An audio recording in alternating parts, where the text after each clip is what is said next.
winter অৰুণাচলৰ এটা খুব ধুনীয়া ৰাইড চলি আছে এণ্ড টুডে ইটছ ডে 2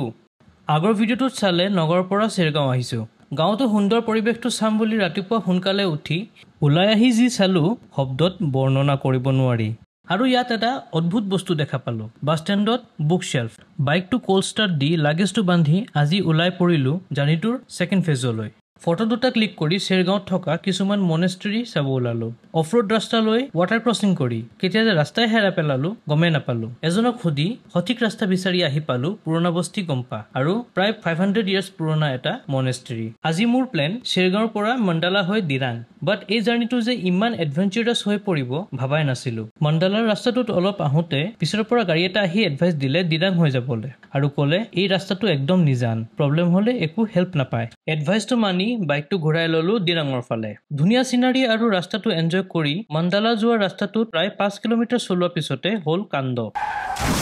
টাৰ্ণিঙত ডিছবেলেঞ্চ হৈ পৰি গ'লোঁ লাগেজৰ কাৰণে গধুৰ হৈ যোৱাত বহুত চেষ্টা কৰিও বাইকটো উঠাব নোৱাৰিলোঁ প্ৰায় 20 মিনিট ৱেইট কৰাৰ পিছত এটা গাড়ী দেখা পালোঁ হেল্প বিচাৰোঁতে গাড়ী ৰখাই আহি হেল্প কৰিলে লাহে লাহে এন্ধাৰ হোৱা ষ্টাৰ্ট হ'ল আৰু যিমান ওপৰলৈ উঠি আছোঁ ব্লেক আইচ বাঢ়ি বাঢ়ি গৈ আছে এটা সময় চিটুৱেশ্যন এনেকুৱা হৈ পৰিল যে কিছুমান টাফ ডিচিশ্যন ল'বলগীয়া হ'ল যিটো নেক্সট এপিছডত চাব পাৰিব লগ পাই আছোঁ আকৌ নেক্সট এপিছডত জীৱনটো এনেকৈয়ে থাকক